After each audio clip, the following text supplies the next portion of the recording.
Hi dear student, आज हम प्रारंभ करेंगे समकालीन भारत भाग 2 का अध्याय 2 वन एवं वन्यजीव संसाधन। इस ग्राफ पर हम सूक्ष्म जीवाणुओं और बैक्टीरिया जो छोटे जीव होते हैं जो हम अपनी नग्न आँखों से नहीं देख पाते, जिन्हें देखने के लिए हमें माइक्रोस्कोप का ज़रूरत पड़ता है, सूक्ष्मदर्शी की ज़रूरत पड़ती है, जो से लेकर वट वृक्ष मतलब बड़े वृक्ष तक, हाथी और ब्लू व्हेल तक करोड़ों दूसरे जीवधारियों के साथ रहते हैं। यह पूरा आवासीय स्थल जिस पर हम रहते हैं अत्यधिक जैव विविधताओं से भरा हुआ है। जैव विविधताओं का तात्पर्य है कि जैव का अर्थ है जीव से और विविधता का अर्थ है उनकी विभिन्नताओं से, यानी जीव में विभिन्नता यानी बहुत तरीके के अलग अलग प्रकार के जीव, अत्यधिक जैव विविधता से भरा हुआ है। ये पूरा ग्रह जो है बहुत तरीके के जीवों से भरा हुआ है। मानव और दूसरे जीवधारी एक जटिल पारिस्थितिकी तंत्र का निर्माण करते हैं। मानव और दूसरे जीवधारी जो होते हैं, अलग मानव के अलावा जो भी और जीव होते हैं, वो एक पारिस्थितिकी तंत्र का निर्माण करते हैं। अब हम आपको बताते हैं कि पारिस्थितिकी तंत्र होता क्या है। पारिस्थितिकी तंत्र प्रकृति का एक खंड है, एक भाग है, जिसमें जीवित प्राणियों का एक समुदाय होता है, मतलब बहुत ढेर सारे जीवित प्राणी होते हैं। और भौतिक पर्यावरण मिट्टी हो गई और पेड़, पानी हो गया, जल हो गया। भौतिक पर्यावरण दोनों के बीच सामग्री का आदान प्रदान होता है, मतलब एक दूसरे के बीच सामग्री का आदान प्रदान होता है। ये जीव जंतु जो होते हैं अपने जीवित रहने के लिए सामग्री का आदान प्रदान करते हैं, इन्हीं पारिस्थितिकी तंत्र कहते हैं। अब पारिस्थितिकी तंत्र में कई तरीके के, मतलब प्राथमिक उत्पादक होता है, एक उत्पादक होता है, उपभोक्ता होता है। उत्पादक उसे कहते हैं जो भोजन का निर्माण सबसे पहले करता है। प्राथमिक उत्पादक जो भोजन का निर्माण मुख्य रूप से जो करता है, ठीक है, जैसे पेड़ पौधे। और हम लोग क्या है, उन पेड़ पौधों का उपभोग करते हैं, इसलिए हम लोग क्या है, उपभोक्ता है। ये पारिस्थितिकी तंत्र आप समझ गए होंगे, जिसका हम मात्र एक हिस्सा है और अपने अस्तित्व के लिए इसके विभिन्न तत्वों पर निर्भर रहते हैं। पारिस्थितिकी तंत्र के विभिन्न तत्वों पर हम क्या रहते हैं, निर्भर रहते हैं। उदाहरणतः वायु जिसमें हम सांस लेते हैं, देखो वायु भी पारिस्थितिकी तंत्र का हिस्सा है। जल जिसे हम पीते हैं और मृदा जो अनाज पैदा करती है, जिसके बिना हम जीवित नहीं रह सकते। पौधे, पशु और सूक्ष्म जीवी इनका पुनर्सृजन करते हैं, मतलब जो पौधे होते हैं, पशु होते हैं और सूक्ष्म जीव होते हैं, इनका पुनः सृजन करते, पुनः दोबारा से निर्माण करते हैं। वन पारिस्थितिकी तंत्र में महत्वपूर्ण भूमिका निभाते हैं। कौन निभाता है? पेड़ पौधे, सूक्ष्म जीव अपनी महत्वपूर्ण भूमिका निभाते हैं, क्योंकि ये प्राथमिक उत्पादक हैं। पेड़ पौधे क्या है, प्राथमिक उत्पादक हैं। हम लोग क्या है, उपभोक्ता हैं, उनका उपभोग करते हैं। तो ये प्राथमिक उत्पादक हैं, किसी चीज़ का निर्माण, भोजन का निर्माण करते हैं, जिन पर दूसरे सभी जीव निर्भर रहते हैं। पेड़ पौधे पे दूसरे जितने भी जीव होते हैं वो निर्भर रहते हैं। अब आते हैं भारत में वनस्पति जात और प्राणी जात। यदि आप आसपास नज़र दौड़ाते हैं तो आप पाएंगे कि कुछ ऐसे प्राणी और पौधे हैं जो आपके क्षेत्र में ही पाए जाते हैं। जब आप अपने आसपास देखेंगे, अपने आसपास के एरिया में देखेंगे, तो बहुत से पेड़ पौधे आपके ही क्षेत्र में पाए जाते हैं। भारत में वनस्पति जात और प्राणी जात, वनस्पति की जात और प्राणी जीव जंतुओं की जात।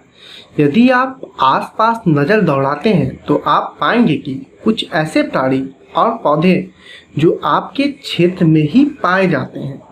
वास्तव में भारत जैव विविधता के संदर्भ में विश्व का सबसे समृद्ध देशों में से एक है। मतलब यहाँ पे जैव विविधता बहुत ज़्यादा पाई जाती है अपने भारत में। जैव विविधता को आपको बता ही चुके हैं। यहाँ विश्व की सारी जैव उपजातियों की 8% लगभग 16 लाख पाई जाती हैं। पूरे विश्व का 8% भारत में पाया जाता है। ये अभी खोजी जाने वाली उपजातियों से 2 या 3 गुना है। आप पहले ही भारत में पाए जाने वाले वनों और वन जीव संसाधनों का क्षेत्रफल और किस्मों के बारे में पढ़ चुके हैं। वन जीव संसाधन के बारे में पढ़ चुके हैं, उसके क्षेत्रफल के बारे में पढ़ चुके हैं। आपने सोचा होगा कि इन संसाधनों का आपके दैनिक जीवन में क्या महत्व है। जितनी चीज़ें हैं आपको पहले पढ़ा चुके हैं, ठीक है। ये विविध वनस्पति जात, जितनी वनस्पति की जाति हैं और प्राणी जात, जितनी प्राणी की जाति हैं, हमारे हर रोज के जीवन में इतने गूथे हुए हैं कि हम इसकी कद्र नहीं करते, कि हम इसकी कद्र करना छोड़ दिए हैं। परंतु पर्यावरण के प्रति हमारी असंवेदना के कारण पिछले कुछ समय से इन संसाधनों पर भारी दबाव बढ़ा है। मतलब कि बहुत से ऐसे संसाधन हैं जिसका यूज़ हमें नियमों के अनुसार करना चाहिए, फिर भी हम उनका यूज़ नियमों के अनुसार नहीं करते हैं, जिसके ऊपर बहुत भारी दबाव बढ़ा है और जिसका हमें बाद में बहुत बुरा प्रभाव देखने को मिलेगा। कुछ अनुमान यह कहते हैं कि भारत में 10% वनस्पति जात और 20% स्तनधारियों को लुप्त होने का खतरा है। स्तनधारियों जो अपने बच्चों को जो अपने संतान को जन्म देती हैं और अपने बच्चों को दूध पिलाती हैं, स्तनधारी कहते हैं। स्तनधारी लुप्त होने का खतरा, मतलब बहुत से 20% स्तनधारी जीव ऐसे हैं और 10% वनस्पति ऐसे हैं जो लुप्त होने की कगार पर हैं। इनमें से कुछ उपजातियां तो नाजुक अवस्था में है, मतलब कि बहुत ही कम हो गई हैं और लुप्त होने के कगार पे हैं। इनमें चीता, कौन कौन सी उपजातियां हैं जो जाति और जाति के अंदर उपजाति होती है, तो कौन कौन सी उपजातियां हैं जो नष्ट होने वाली हैं या लुप्त होने के कगार पे हैं। चीता है, गुलाबी सिर वाली बत्तख, पहाड़ी कोयल और जंगली चित्तीदार उल्लू और मधुका इंसिग्निस महुआ की जंगली किस्म और हुबर्डिया हेप्टान्यूरोन घास की प्रजाति है, ये जैसे पौधे शामिल हैं। वास्तव में कोई भी नहीं बता सकता कि अब तक कितनी प्रजातियां लुप्त हो चुकी हैं। बहुत सी प्रजाति ऐसी हैं जो लुप्त हो चुकी हैं बहुत पहले ही, जिनके बारे में हम जानते तक नहीं थे। आज हमारा ध्यान अधिक बड़े और दिखाई देने वाले प्राणियों और पौधों के लुप्त होने पर अधिक केंद्रित है, परंतु छोटे प्राणी जैसे कीट और पौधे भी महत्वपूर्ण होते हैं। मतलब कि हम अभी आज के समय में बड़े जीव को देख तो रहे हैं, वो लुप्त हो रहे हैं, उस पर आवाज़ भी उठा रहे हैं, लेकिन बहुत से ऐसे छोटे जीव हैं जो भी हमारे लिए महत्वपूर्ण हैं और बहुत से ऐसे छोटे जीव लुप्त हो चुके हैं और हमें पता तक नहीं चला। लुप्त होते वन। भारत में जिस पैमाने पर वन की कटाई हो रही है वह विचलित कर देने वाली बात है। मतलब बहुत ही तेजी से और बहुत बड़ी मात्रा में पेड़ पौधों को काटा जा रहा है। देश में वन आवरण के अंतर्गत अनुमानित 79.42 मिलियन हेक्टेयर क्षेत्रफल है। इतना क्षेत्रफल किसका है? वन आवरण के अंतर्गत अनुमानित इतना माना गया है या इतना अनुमानित है, मतलब इतना हो सकता है। यह देश के कुल भौगोलिक क्षेत्रफल का 24.16% हिस्सा है। ये कितना हिस्सा है? देश से कुल क्षेत्रफल का इतना हिस्सा है। सघन वन जिसमें 12.2% है, खुला वन 9.14% है और मैंग्रोव वन 0.14%। मैंग्रोव वन जो दलदली क्षेत्र में पाया था उसे मैंग्रोव वन बोलते हैं।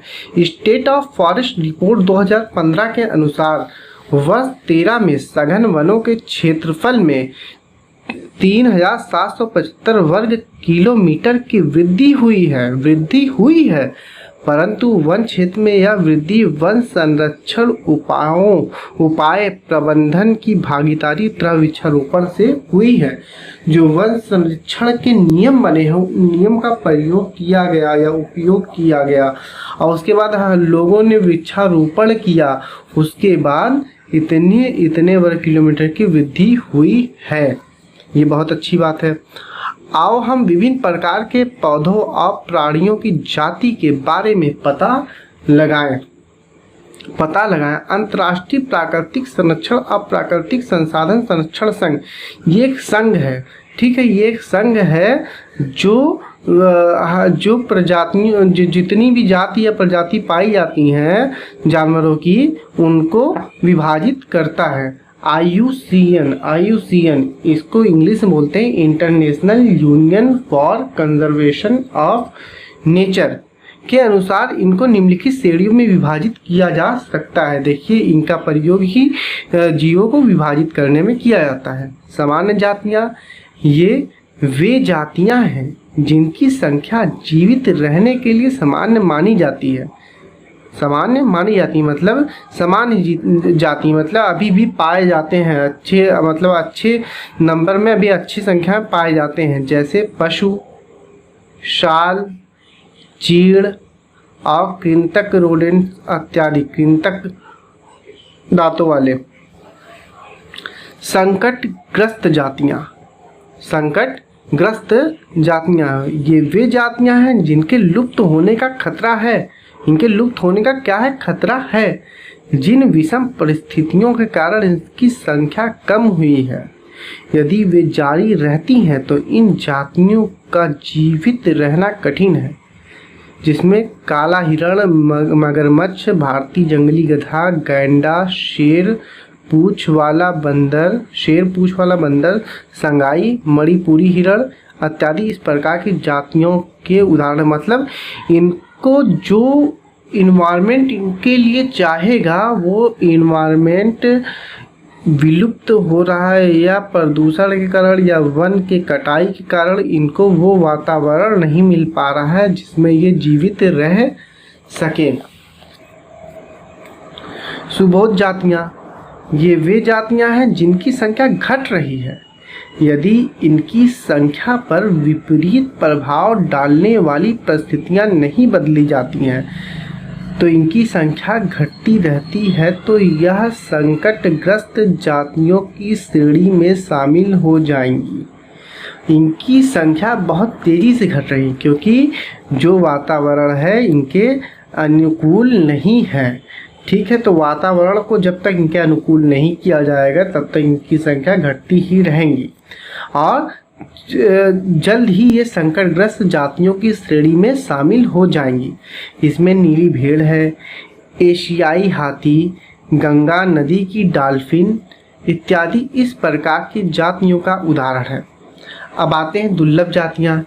इन जातियों की संख्या बहुत कम है, सुभेद है और यदि इनको प्रभावित करने वाली विषम परिस्थितियां नहीं परिवर्तित होती तो यह संकटग्रस्त जातियों की श्रेणी में आ सकते हैं। दुर्लभ जातियां मतलब बहुत ज़्यादा दुर्लभ है, बहुत ज़्यादा कम दिखाई देती हैं और इनको भी अगर इनके अनुकूल वातावरण नहीं हुआ तो ये भी जितनी जातियां हैं ये भी क्या होगा? संकटग्रस्त जातियों की श्रेणी में आ जाएंगी। स्थानिक जातियाँ ऐसी वो जातियाँ जो जिसके लिए एक स्थान फिक्स होता है, वो निश्चित स्थान में पाई जाती हैं, उन्हें स्थानिक जातियाँ कहते हैं। जैसे प्राकृतिक या भौगोलिक सीमाओं से अलग विशेष क्षेत्र में, मतलब उनके लिए उनकी जो मतलब प्राकृतिक और भौगोलिक सीमा ही जो होती है उनकी एकदम अलग होती है। जैसे कश्मीर में कोई और जानवर पाए जाते हैं, गर्म स्थान में कोई और जानवर पाए जाते हैं, तो सिर्फ वहीं पाए जाते हैं। प्राकृतिक भौगोलिक सीमाओं के अलग विशेष क्षेत्रों में पाई जाने वाली जातियां अंडमानी टील जो अंडमान में ही पाई जाती हैं, निकोबारी, इसी पे नाम ही रख दिया गया है, निकोबारी कबूतर, अंडमानी जंगली सूअर और अरुणाचल के मिथुन इन जातियों के उदाहरण हैं। अब लुप्त जातियाँ, ये वे जातियाँ हैं जो इनके रहने के आवासों में खोज करने पर अनुपस्थित पाई गई। ये उपजातियां स्थानीय क्षेत्र, प्रदेश, देश, महाद्वीप या पूरी पृथ्वी से ही लुप्त हो गई हैं। ऐसी उपजातियों में एशियाई चीता और गुलाबी सिर वाली बत्तख शामिल है। मतलब ये जातियां क्या हो गई हैं, एकदम लुप्त हो गई हैं। जातियां अब बची ही नहीं हैं पृथ्वी पर, अब ये जातियां बची ही नहीं हैं, पूरी तरीके से लुप्त हो गई हैं। एशियाई चीता कहाँ चला गया? भूमि पर रहने वाला दुनिया का सबसे तेज स्तनधारी प्राणी चीता बिल्ली परिवार का एक अजूबा और विशिष्ट सदस्य है। किस परिवार का है? बिल्ली परिवार का, जो 112 किलोमीटर प्रति घंटा की गति से दौड़ सकता है। लोगों को आमतौर पर भ्रम रहता है कि चीता एक तेंदुआ है, क्योंकि ये बिल्ली परिवार का तेंदुआ भी, बिल्ली परिवार का चीता भी है, तो इन दोनों में काफ़ी समानताएं होती हैं। तो लोग देखकर धोखा खा जाते हैं कि चीता और तेंदुआ मतलब एक ही है। चीते की विशेष पहचान, उसकी विशेष पहचान क्या है? उसकी आँख के कोने से मुंह तक नाक के दोनों ओर फैली आंसुओं की लकीर नुमा, जिस तरह से आंसू इंसान का गिरा होता है या जानवर का, आंसुओं की लकीर नुमा निशान है। 20वीं शताब्दी से पहले चीते अफ्रीका और एशिया में दूर दूर तक फैले हुए थे, परंतु इसके आवासीय क्षेत्र शिकार की उपलब्धता कम होने से, जैसे जैसे इनके आवास को कम की, मतलब जंगल की कटाई या जहाँ ये रहते थे वहाँ पे मनुष्य बसने लगे धीरे धीरे और इनका शिकार करने लगे, तो धीरे धीरे ये क्या हुए, कम हो गए। परंतु इसके आवासीय क्षेत्र और शिकार की उपलब्धता कम होने से ये लगभग लुप्त हो चुके हैं। भारत में तो यह जाति बहुत पहले 1952 में ही लुप्त घोषित कर दी गई थी। यदि आप चारों ओर नज़र दौड़ाएंगे तो आप पाएंगे कि किस प्रकार हमने प्राकृतिक संसाधनों में परिवर्तन कर दिया है।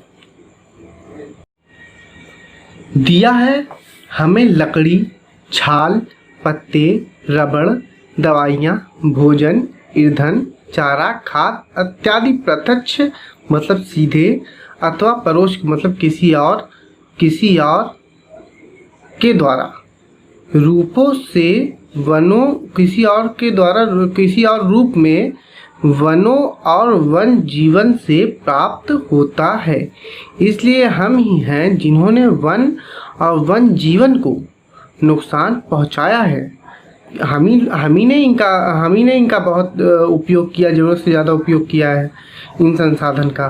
भारत में वनों को सबसे बड़ा नुकसान उपनिवेश काल में रेल लाइन, कृषि, व्यवसाय, वाणिज्य, वानिकी और खनन क्रियाओं में वृद्धि से हुआ। मतलब इतनी चीज़ें भारत में होने लगी तो जब बहुत ज़्यादा होने लगी तो क्या हुआ, जंगल जहाँ जंगल थे उन जंगल को काटा जाने लगा। स्वतंत्रता प्राप्ति के बाद भी वन संसाधनों के सिकुड़ने से कृषि का फैलाव महत्वपूर्ण कारकों में से एक रहा है। मतलब कि कृषि को भी बढ़ाने के लिए वन को काटा गया। भारत में वन सर्वेक्षण के अनुसार 1951 और 1980 के बीच लगभग 26,200 वर्ग किलोमीटर वन क्षेत्र कृषि भूमि में परिवर्तित कर दिया गया। मतलब कि कृषि के इतना क्षेत्र जो था, वन का इतना क्षेत्र वो कृषि भूमि में डायरेक्ट काट के परिवर्तित कर दिया गया। अधिकतर जनजाति क्षेत्रों, विशेषकर जनजाति क्षेत्रों जहाँ जनजाति रहते हैं, विशेषकर पूर्वोत्तर और मध्य भारत में स्थानांतरित झूम खेती अथवा स्लैश और वन खेती के चलते वनों की कटाई या निम्नीकरण हुआ है। झूम खेती क्या होता है कि जो जनजाति होती है, कुछ जनजाति ऐसी होती है कि जो कहीं पे आती है, जंगल को काट के 1-2 साल वहाँ रहती है, वहाँ पे खेती करती है, फिर उसको वैसे ही छोड़ के फिर आगे चली जाती है, फिर कहीं और खेती करती है। इस तरीके से झूम खेती के द्वारा वन को काटा जाता है। बड़ी विकास परियोजनाओं ने भी वनों को बहुत नुकसान पहुंचाया। जैसे बहुत सी बड़ी बड़ी परियोजना जो भारत सरकार द्वारा, केंद्र द्वारा या राज्य द्वारा चलाई जाती है, उनके उनके द्वारा भी वनों को बहुत नुकसान होता है। जैसे 1952 में नदी घाटी परियोजना के कारण 5000 वर्ग किलोमीटर से अधिक वन क्षेत्र को साफ करना पड़ा है। यह प्रक्रिया अभी भी जारी है और मध्य प्रदेश में इतने हेक्टेयर से अधिक वन क्षेत्र नर्मदा सागर परियोजना के पूर्ण हो जाने से जलमग्न हो जाएगा। वनों की बर्बादी में खनन ने भी बहुत महत्वपूर्ण भूमिका निभाई है। जो हम लोग खुदाई करते हैं, किसी भी चीज़ को, कोयला हो गया, कहीं जहाँ वन होता है वहाँ पे अगर खुदाई करते हैं तो हमें वन को काटना पड़ता है। पश्चिम बंगाल ने बक्सा टाइगर रिजर्व जहाँ टाइगर को सेफ रखा जाता है, एक रिजर्व बनाया जाता है जहाँ टाइगर को सेफ रखा जाता है। डोलोमाइट की खनन का गंभीर खतरे में है, तो वहाँ पे डोलोमाइट इन लोग को मिला, तो वहाँ पे डोलोमाइट की खनन को खोद कर निकालने लगे, इसलिए वो जो टाइगर रिजर्व था वो खतरे में है। इसने कई प्रजातियों के प्राकृतिक आवासों को नुकसान पहुंचाया है और कई जातियों, उनमें भारतीय हाथी भी शामिल है, के आवागमन मार्ग को बाधित किया है। तो बहुत से ये लोग क्या करते हैं कि जब खान खोदते हैं या किसी चीज़ को खोद कर निकालते हैं ज़मीन के अंदर से, तो बहुत से ऐसे जानवर जो ज़मीन के अंदर रहते हैं, तो उनका जो आवास होता है, उनका घर होता है, उनको घर को तोड़ दिया जाता है, जिससे बहुत सी जातियां नष्ट भी हो जाती हैं। बहुत से वन अधिकारी और पर्यावरणविद यह मानते हैं कि वन संसाधनों की बर्बादी में पशु चारण मतलब पशुओं को चराना और ईंधन के लिए लकड़ी कटाई मुख्य भूमिका निभाते हैं। यद्यपि इसमें कुछ सच्चाई हो सकती है, परंतु चारे और ईंधन हेतु लकड़ी की आवश्यकता पूर्ति मुख्यतः पेड़ों की टहनियाँ काटकर की जाती हैं, न कि पूरे पेड़ को काटकर। मतलब इनका भी कहना पूरी तरह से तो गलत नहीं, लेकिन तब भी गलत है। वन पारिस्थितिकी तंत्र देश के मूल्यवान वन पदार्थों, खनिजों और वन संसाधनों का संचय कोष है। मतलब जो वन पारिस्थितिकी तंत्र है, इसमें बहुत सी ऐसी चीज़ें पाई जाती हैं वन में जो हम लोगों के लिए बहुत महत्वपूर्ण है, जो तेज़ी से विकसित होती औद्योगिक शहरी अर्थव्यवस्था की मांग की पूर्ति के लिए बहुत महत्वपूर्ण है। मतलब जो अर्थव्यवस्था की मांग जो है और जो औद्योगिक का विकास जो कर रहे हैं, उसमें उपभोग करने के लिए इन सभी मूल्यवान चीज़ों की, इन सभी मूल्यवान संसाधन की बहुत ही ज़रूरत है, जिसके द्वारा ये बहुत तेज़ी से ख़त्म हो रहा है। ये आरक्षित क्षेत्र अलग अलग लोगों के लिए अलग अलग मायने रखते हैं और विभिन्न वर्गों के बीच संघर्ष के लिए अनुकूल परिस्थितियां पैदा करते हैं। जो आरक्षित क्षेत्र होता है, यहाँ ये सबसे ज़्यादा फ़ायदेमंद मतलब फ़ायदे वाला क्षेत्र है, क्योंकि ज़्यादातर चीज़ें, ज़्यादातर संसाधन यहाँ पे पाए जाते हैं। भारत में जैव विविधता को कम करने वाले कारकों में वन जीव के आवास का विनाश, जंगली जानवरों को मारना व आखेटन, पर्यावरणीय प्रदूषण व विषाक्तीकरण और दावानल मतलब जंगलों को जलाना आदि शामिल है। मतलब इतनी चीज़ें शामिल हैं।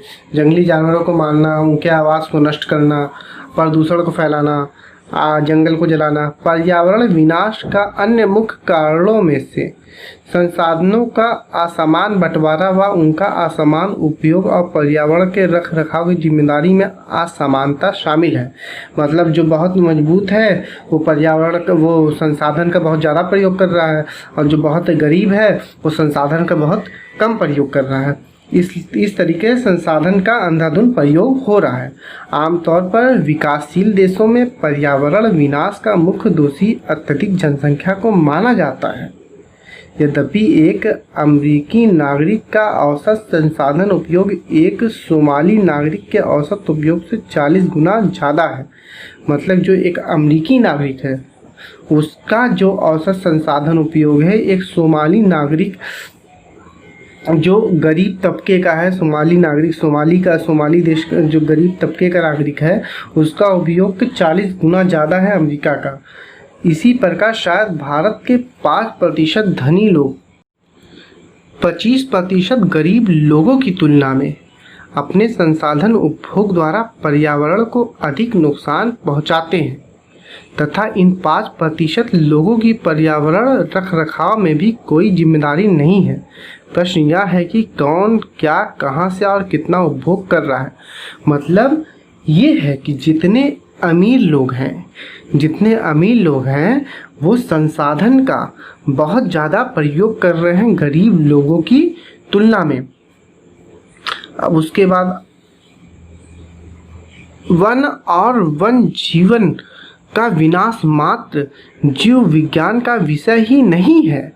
सिर्फ वन जीवन का विनाश मात्र जीव विज्ञान का विषय नहीं है। जैव संसाधनों का विनाश सांस्कृतिक विविधता के विनाश से जुड़ा हुआ है। सांस्कृतिक विविधता के विनाश से जुड़ा हुआ जैव संसाधन का विकास, जितने भी संसाधन हैं, जैव संसाधन, जितने भी जीवित संसाधन हैं, उनका जो विनाश हो रहा है वो सांस्कृतिक विविधता के विनाश से जुड़ा है। ठीक है, संस्कृति के विविधता के विनाश से जुड़ा हुआ है, खाली जीव विज्ञान का विषय नहीं है। जब विनाश के कारण कई मूल जातियां और वनों पर आधारित समुदाय निर्धन होते जा रहे हैं। मतलब बहुत सी ऐसी जातियां समुदाय हैं जो सिर्फ वनों पर ही आश्रित रहते हैं, वो क्या होते जा रहे हैं, गरीब होते जा रहे हैं और आर्थिक रूप से हाशिए पर पहुंच गए हैं। यह समुदाय खाने पीने, औषधि, संस्कृति, अध्यात्म इत्यादि के लिए वनों और वन जीवों पर निर्भर हैं। गरीब वर्ग में भी महिलाएं पुरुषों की तुलना में अधिक प्रभावित है, क्योंकि महिलाएं वहां पे हर काम करती हैं। कई समाजों में खाना, चारा, जल और अन्य आवश्यकता की वस्तुओं को इकट्ठा करने की मुख्य जिम्मेदारी महिलाओं की ही होती है। जैसे ही इन संसाधनों की कमी होती जा रही है, महिलाओं पर कार्यभार बढ़ता जा रहा है और कई बार तो इसको संसाधन इकट्ठा करने के लिए 10 किलोमीटर से भी अधिक पैदल चलना पड़ता है। इससे इन्हें गंभीर स्वास्थ्य समस्याएं झेलनी पड़ती है। काम का समय बढ़ने के कारण घर और बच्चों की उपेक्षा होती है, जिसके गंभीर सामाजिक दुष्परिणाम हो सकते हैं। मतलब यहाँ पे कुछ समुदाय ऐसा होता है जो वन पर आधारित होता है। जब वन कट रहा है तो महिलाओं की जिम्मेदारी होती है वन से सामान लाने की, जितने भी संसाधन होते हैं। तो वन जब कट रहा है तो वन धीरे धीरे क्या हो रहा है, पास का वन कट जा रहा है तो दूरी बढ़ जा रही है, जिससे महिलाओं को संसाधन जुटाने में बहुत ही असुविधाएं पैदा हो रही। वन कटाई का परोक्ष परिणाम जैसे सूखा और बाढ़ भी गरीब तबके को सबसे अधिक प्रभावित करता है। पौधों की कटाई जब हम करेंगे तो उससे सूखा, क्योंकि बारिश नहीं होती है, और बाढ़ भी गरीब तबके की। और जब बाढ़ आता है तो जो वृक्ष होते हैं वे क्या काम करते हैं, बाढ़ को रोकने का काम करते हैं। ठीक है, तो क्या होता है, बाढ़ भी गरीब तबकों को सबसे अधिक प्रभावित करता है। बाढ़ मतलब बहुत ज़्यादा आता है। इस स्थिति में गरीबी पर्यावरण निम्नीकरण का सीधा परिणाम होता है। मतलब जो अमीर भी करे, गरीब भी, अमीर सबसे ज़्यादा संसाधन का प्रयोग अमीर करता है, लेकिन क्या होता है उसका जो दुष्प्रभाव मतलब झेलना पड़ता है वो गरीबों को झेलना पड़ता है।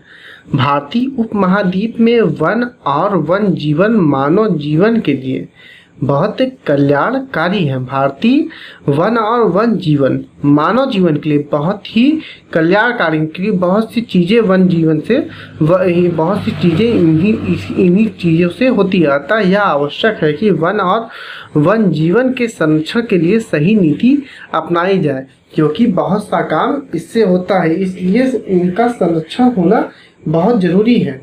एक नियम बनाना चाहिए इनके संरक्षण के लिए। भारत में वन और वन जीवन का संरक्षण। भारत में किस तरीके से संरक्षण हो।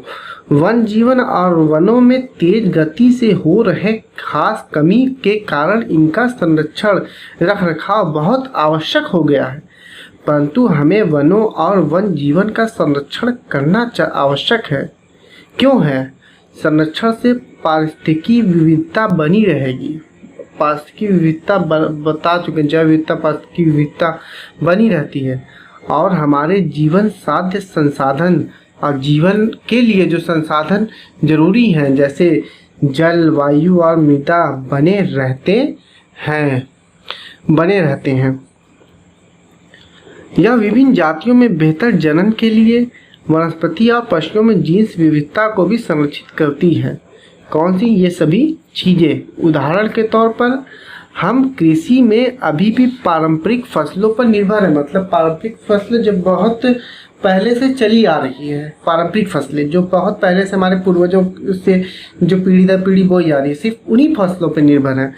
जलीय जैव विविधता मोटे तौर पर मछली पालन बनाए रखने पर निर्भर है। सिर्फ 1960 और 1970 के दशकों के दौरान पर्यावरण संरक्षकों ने राष्ट्रीय वन जीवन सुरक्षा कार्यक्रम पर पुरजोर मांग की। मतलब जो वनों को संरक्षित करना चाहते थे। भारतीय वन जीवन रक्षण अधिनियम, भारतीय वन जीवन, ये याद कर लीजिएगा, इम्पॉर्टेंट है। भारतीय वन जीवन रक्षा करने के लिए अधिनियम 1972 में लागू किया गया। भारतीय वन जीवन अधिनियम 1972 में लागू किया गया।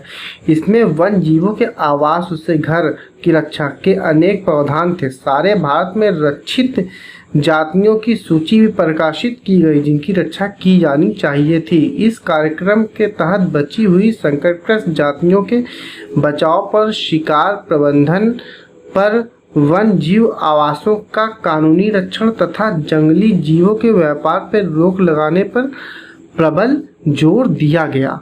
तत्पश्चात केंद्रीय सरकार व कई राज्य सरकारों ने राष्ट्रीय उद्यान और अन्य जीव पशु विहार स्थापित किए। राष्ट्रीय उद्यान पेड़ पौधों और जीव के लिए, वन जीव पशु विहार भी वन के लिए और जीव के लिए स्थापित किए गए, बनाए गए, जिनके बारे में आप पहले पढ़ चुके हैं। केंद्रीय सरकार ने कई परियोजनाओं को भी घोषणा की है जिनका उद्देश्य गंभीर खतरों में पड़े कुछ विशेष वन प्राणियों को रक्षा प्रदान करना, जो गंभीर प्राणी हैं, जो लुप्त होने वाले हैं। इन प्राणियों में बाघ, एक सींग वाला गैंडा, कश्मीरी हिरण अथवा हांगुल, 3 प्रकार के मगरमच्छ, स्वच्छ जल मगरमच्छ, लौड़ी जल मगरमच्छ और घड़ियाल, एशियाई शेर और अन्य प्राणी शामिल हैं। इसके अतिरिक्त कुछ समय पहले भारतीय हाथी, काला हिरण, चिंकारा, भारतीय गोंडावन और हिम तेंदुओं आदि के शिकार और व्यापार पर संपूर्ण अथवा आंशिक प्रतिबंध लगाकर कानूनी रक्षण दिया गया है, क्योंकि ये क्या हो रहे थे, धीरे धीरे विलुप्त हो रहे थे, इसलिए इनको रक्षा प्रदान की गई है। 1973 में एक और परियोजना की शुरुआत हुई जिसे प्रोजेक्ट टाइगर कहा गया। प्रोजेक्ट टाइगर मतलब टाइगर जो थे धीरे धीरे बहुत कम हो रहे थे, इसलिए उनके रक्षण के लिए यह प्रोजेक्ट की शुरुआत की गई। आजकल संरक्षण परियोजनाएं जैव विविधताओं पर केंद्रित होती है, न कि इसके विभिन्न घटकों पर, जिसमें घटक पाए जाते हैं। संरक्षण के विभिन्न तरीकों की गहनता से खोज की जा रही है। संरक्षण के विभिन्न तरीकों, कौन कौन सा तरीका अपनाकर संरक्षण किया जा सकता है। संरक्षण नियोजन में कीटों की भी महत्व मिल रहा है। मतलब कीट भी बहुत से हम लोग के लिए कीट भी बहुत महत्वपूर्ण है। इसलिए वन जीव अधिनियम 1980 और 1986 के तहत करोड़ों तितलियों, पतंगों, भृंगों और ड्रैगन फ्लाई को भी संरक्षित जातियों में शामिल किया गया है। 1991 में पौधों की भी 6 जातियाँ पहली बार 1991 पौधों की 6 जातियाँ इस सूची में रखी गई। वन एवं वन्य जीव संसाधनों का प्रकार और वितरण। यदि हम वन और वन्य जीव संसाधनों को संरक्षित करना चाहें तो उनका प्रबंधन, नियंत्रण और विनियमन अपेक्षाकृत कठिन है। मतलब कि उनका नियम बनाना और नियम को फॉलो करना बहुत ही कठिन है। भारत में अधिकतर वन और वन जीवन या तो प्रत्यक्ष रूप में सरकार के अधिकार क्षेत्र में है या वन विभाग अथवा वन विभाग के जरिए सरकार के प्रबंधन में है, क्योंकि ज़्यादातर सरकारी के पास है ना किसी न किसी थ्रू। इन्हें निम्नलिखित वर्गों में बांटा गया। देखो कई वर्गों में बांटा गया इन्हें। आइए देखते हैं। पहला, आरक्षित वन। देश में आधे से अधिक वन क्षेत्र आरक्षित वन घोषित किए गए हैं। जहाँ तक वन और वन प्राणियों के संरक्षण की बात है, आरक्षित वनों का सर्वाधिक मूल्यवान माना जा। अब दूसरा है रक्षित वन। रक्षित वन मतलब जिनकी रक्षा करने की जरूरत है। जिस वन की, वन विभाग के अनुसार देश के कुल वन क्षेत्र का 1/3 हिस्सा रक्षित है। इन वनों को और अधिक नष्ट होने से इनको कि अब नष्ट ना हो बचाया जाता है, इनकी सुरक्षा की जाती है। तीसरा है अवर्गीकृत वन। अन्य सभी प्रकार के वन और बंजर भूमि और उसके बाद संरक्षित और रक्षित के बाद जो वन है वो वन और बंजर भूमि भी जो सरकार, व्यक्तियों और समुदाय के स्वामित्व में है और जो हम लोग की भूमि है के में अवर्गीकृत वन कहे जाते हैं या अवर्गीकृत वन में आते हैं। आरक्षित और रक्षित वन ऐसे अस्थायी वन क्षेत्र हैं जिनका रख रखाव इमारती लकड़ी, अन्य वन पदार्थों और उनके बचाव के लिए किया जाता है। मध्य प्रदेश में अस्थायी वनों के अंतर्गत सर्वाधिक क्षेत्र हैं। मध्य प्रदेश में अस्थायी वनों के अंतर्गत सर्वाधिक क्षेत्र हैं, जो कि प्रदेश से कुल वन क्षेत्र का भी 75% है। प्रदेश से कुल वन क्षेत्र का 75% है मध्य प्रदेश का। उस प्रदेश का कुल क्षेत्रफल 75% है। बहुत बड़ा क्षेत्र है। इसके अतिरिक्त जम्मू और कश्मीर, आंध्र प्रदेश, उत्तराखंड, केरल, तमिलनाडु, पश्चिम बंगाल और महाराष्ट्र में भी कुल वनों में एक बड़ा अनुपात आरक्षित वनों का है, जबकि बिहार, हरियाणा, पंजाब, हिमाचल प्रदेश, उड़ीसा और राजस्थान में कुल वनों में रक्षित वनों का एक बड़ा अनुपात है जिसको रक्षा की जरूरत है। पूर्वोत्तर के सभी राज्य में और गुजरात में अधिकतर वन क्षेत्र अवर्गीकृत वन है। कैसे वन है? अवर्गीकृत वन है तथा स्थानीय समुदाय के प्रबंधन में है। कुछ किसी और का है और कुछ क्या है, बंजर है। ऐसे वन हैं। समुदाय और वन संरक्षण। अगली हेडिंग है समुदाय और वन संरक्षण। वन संरक्षण की नीतियां हमारे देश में कोई नई बात नहीं है। हम बहुत सी नीति बनाते हैं और बहुत सी तोड़ते हैं। हम आमतौर पर इस बात से अनजान है कि वन हमारे देश में बहुत कुछ मानव प्रजातियों के आवास भी हैं। बहुत से मानव प्रजातियों के भी आवास हैं। बहुत सी प्रजातियां हैं जो है वन में ही निवास करती हैं। भारत के कुछ क्षेत्रों में तो स्थानीय समुदाय सरकारी अधिकारियों के साथ मिलकर अपने आवास स्थलों के संरक्षण में जुटी हुई हैं।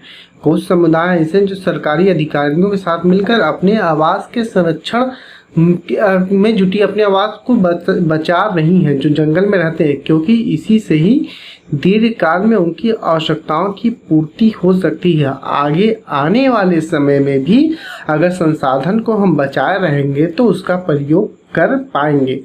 सरिस्का बांध रिजर्व राजस्थान के गांव के लोग वन्य जीव संरक्षण अधिनियम के तहत वहां से खनन कार्य बंद करवाने के लिए संघर्षरत हैं।